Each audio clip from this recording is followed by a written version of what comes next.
We will continue human impact on the environment and we will learn about what threatens fresh water quality. What is the meaning of threatens, girls? Anyone? What is the meaning of threatens? What threatens fresh water quality? Like example, if I say someone is threatening you, maybe they are making you scared of something, or they say that if you don't do this, I will do something, threaten you.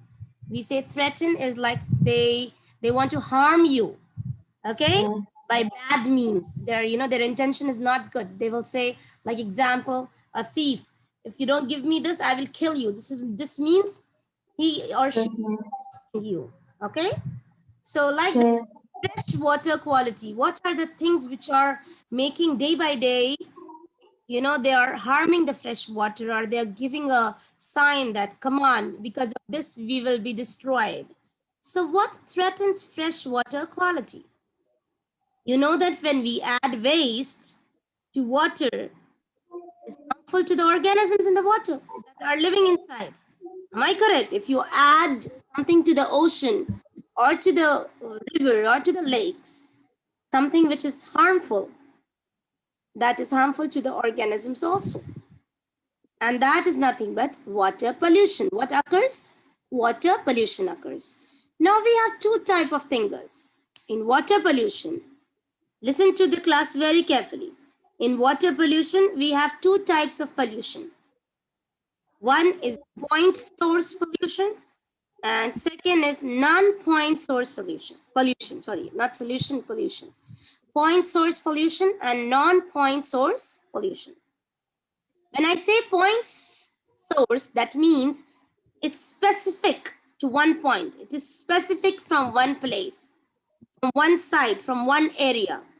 For example, you know that industries always throwing the waste, filling the waste inside the water. So you know that industry is a point source solution for that. There's a special point where you know that the waste comes from, right? And control that. Once you know that this is the source because of this industry, because they are throwing, so I have to find an alternate. I can work on that. But when you know non-point source, exactly you don't know where is the pollution coming from. Usually this type of pollution can be controlled once its source is found. Non-point source pollution come from many small sources, which is not easy to control. Non-point source solution reaches water supplies by runoff or by seeping into the ground. The main sources of non-point source pollution are city streets, roads and drains, farms and mines. Please, girls, highlight what is given here in the page. You can page 210. 210, that is human impact on water, and please highlight this.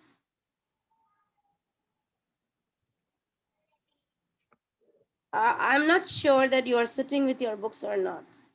So if you haven't opened your books, please get your books, open them up and turn to page 210 and please highlight these, whatever is highlighted with blue color here. I'm highlighting. Meanwhile, I'll explain. There are four kinds of pollution explained here. Thermal, you remember I said thermometer? Thermal, thermometer, remember heat. Chemical, I added chemicals. Biological, maybe the waste of the animals or plants, like I told you, there are, when you go to beaches sometime, you don't like to walk because your legs will be trapped with those nets or green slippery algae or fungi. Know that? So that's something polluting the biological pollution. And then we have eutrophication. Okay? So four of them, I'll read and explain you more in detail. Any heating of natural water that results from human activity, not by the sun, girls, by human activity. If we heat or if we throw some large amount of boiling water, or if we have some chemical that we add, not chemical, if we by heat. So that is actually thermal pollution. For example, Water that is used for cooling some power plants get warmed up. You know that we need to warm up the power plants. So that water, when we are using for power plant, the water get heated up. And then that is thrown to the river or lakes. That is thrown to the river or lake, and at higher temperature, the lake or the warm water, it causes less oxygen available for oxygen that live in the water. Coming to chemical pollution. Chemical pollution occurs when harmful chemicals are added to water supplies. Two major sources are industry and agriculture. From beginning, I'm saying you. For agriculture, they add pesticides, and when it rains, that flows into the ocean or rivers. Industry, there are many chemicals they throw in the industry. I mean, they collect from the industry and throw into the oceans. And so these are example, refineries that process oil or metals, and factories that makes petrol or plastic or some electronic items.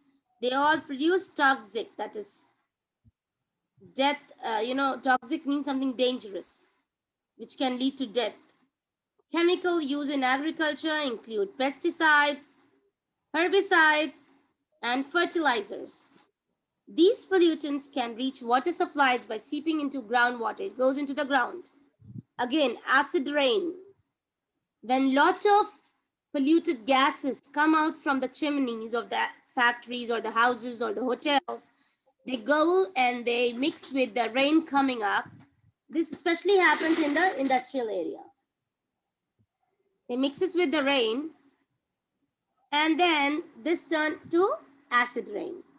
I'm sorry, girls. I'm sorry. Just move from here.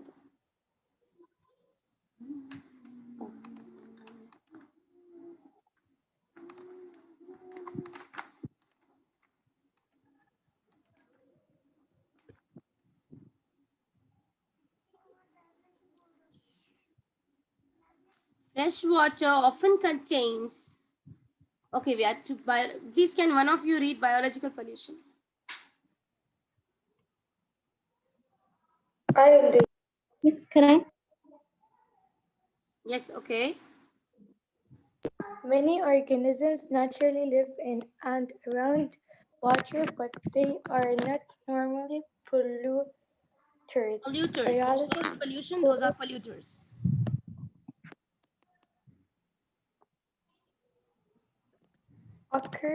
occurs when live or dead organisms are added to water supplies. Wastewater may contain disease-causing microbes from human or animal waste. Wastewater is any water that Girls, has what does good wastewater contains? It contains microorganisms, and that causes disease actually. And like example, those the gutter lines which carry the drainage, all that is actually causing diseases. Those are wastewater. And flushing toilets or showering or washing dishes, wastewater from feedlots and farm may also contain harmful micro. I know they are sometimes useful for the farms, but they also cause lot of diseases. They contain harmful microorganisms, and these microorganisms cause diseases such as typhoid, cholera, and dysentery. Continue eutrophication, please. people. People for such things are as flushing toilets, showering, or washing dishes. Wastewater, wastewater from feedlots and farms can also contain harmful microbes.